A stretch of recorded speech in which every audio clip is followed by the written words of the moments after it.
Hi everybody, I'm Blue Lagoon, and today I'm going to talk about some of my favorite vocal retrowave and synthpop tracks that came out in April of 2022. This continues to just be an amazing time to be a fan of this genre. There's just so much good music out there. If you've watched any of my previous roundups, a lot of these picks won't be surprises. There's a few bands and artists of which I'm a big fan, and you know, when they come out with something new, it's pretty likely to make this list. But there should be some surprises in here as well. Alright, first up we have eLxAr and Neaon's song With You. This is really more of a spell than a song. It's just so atmospheric and moody. Neaon's voice is ethereal and breathy, and it just kind of floats over the top of this track really nicely. I'm a big fan of when there's a drone sound of some kind, like maybe a chuggy guitar, or in this case an ARP synth, and the vocals kind of outline the chords over the top of it. The verse of this song is a really good example of what I'm talking about, and I really enjoy it. But just a really nice, melancholy, ethereal kind of track.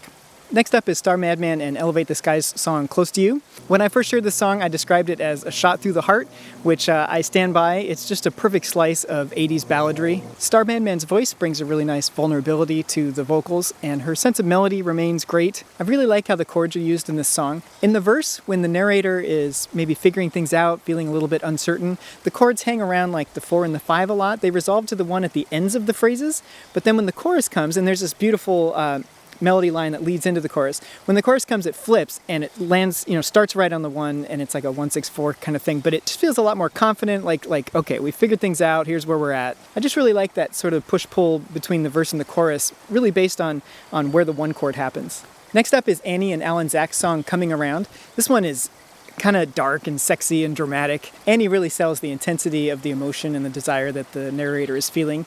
I love the part of this song when she goes for a high note and then it becomes sort of a vocal chop. Oh, it's just such a cool trick. There's some seriously beefy toms in the song and these really pretty synth bell fills. You know, this song and the 2 previous ones are really good examples of when you match a singer and a song, like when you build a song around what a singer brings their strengths, just everything elevates. And that's what I love about vocal pop music. Alright, the next song is Night by Oakman. As soon as this song kicked off and I heard the big snare drum, I was hooked immediately. The song reminds me a lot of the band The Aces. You know, very, very clean pop production with a lot of cool vocal arrangements and lots of guitar sprinkled throughout, really cool guitar parts. And of course some super depressing lyrics hiding right under the pop sheen. Alright, next up is Never Again by Shades of Thunder featuring Pipi Gogerl, and apologies if I'm saying that incorrectly. This is just a sweet, dark synth ballad, and Gogerl's voice is just phenomenal, and she's flexing all over this song. There's like the cool chorus hook, there's ad-libs all over the place, and for me, there's the really syncopated vocal counter melodies that happen are great. Toward the end of the song, when she's ad-libbing over those syncopated vocals, oh, that is some sweet stuff right there. I love the use of reverb in this song. Everything is a little bit washed out and kind of dreamy. There's just this big swirl of sound with the singer right up front and center. I have to admit that my tolerance for saxophone has declined recently. I'm not sure why. I feel like I've heard enough sax for a while. But what I like here is that the saxophone is pushed back with reverb. It's back in the mix. It's more of a textural element than something that's right up in your face. Which, of course, I mean, if it was right up in the front, it would be competing with Gogerl's vocals, and we could not have that. Alright, next up is the song Broken Hearts by BMX Escape featuring Justin J. Moore. This is another like platonic ideal of retrowave song.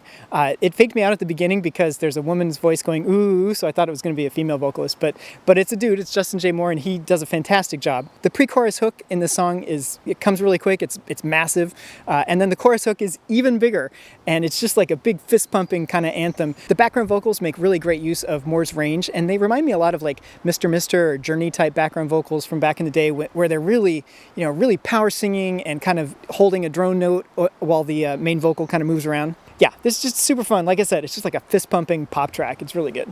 Next up is a song called Cursive by Your Local Dance Hall. This is a duo husband and wife team that started making music during the pandemic, like a lot of people. They're new to me, and I'm really happy that I discovered them. It's a really interesting mix of sounds. It's like new wave, stadium rock, even kind of emo in places. The arrangement is really cool. There's 2 singers, there's guitars, synths, there's like counter melodies coming in and out, and things are changing as the song goes on. It's all anchored by a really punchy acoustic drum sound, and it's playing more like accents and punctuations throughout the song. It never really opens up into a full-on drum beat, and honestly, when all the layers are starting to build toward the end of the song, I kind of want the drums to just start building the house, but they never do, and it's probably better that way because it really ties in with sort of the desperate feel of the vocals. I have a thing for largely unadorned vocal performances, especially in male singers. The Mountain Goats would be like a perfect example of what I mean, like where you can really hear that this is really how this person sounds and the emotions cut through directly. Chris Reed, the male vocalist here, has that kind of voice and he really sells the emotion. And of course, I love when Allison Reed comes in with all the really cool counter melodies and stuff. Just a fantastic song, really neat journey. All right, next up is Infraviolet's song Easy. I was a big fan of Infraviolet's debut album that came out last August, and so I was really excited when I heard they had new music coming out. The new song isn't a gigantic departure from the sound they had before, maybe leaning a little more into like the pop rock elements, but it still has Bethany Monroe's fantastic voice and really strong songwriting sensibilities that the band is known for. All right, next up is the song Sorry for Myself by Allison Leah. This one skews closer to the modern synth pop end of the spectrum, but it's still definitely worth checking out. It's a breakup song, and Leah goes pretty hard telling off her ex. The lead vocal doesn't have a ton of processing on it. It's left a little bit raw, which I think is a perfect choice for the subject matter. I really like the wordplay in the main hook. You want me to be sorry. I'm just sorry for myself. There's a really great sense of momentum in the chorus, some interesting synth work, the nice build-up bridge, just a fun track all around. And finally, we have Heidrunna's album Melodramatic.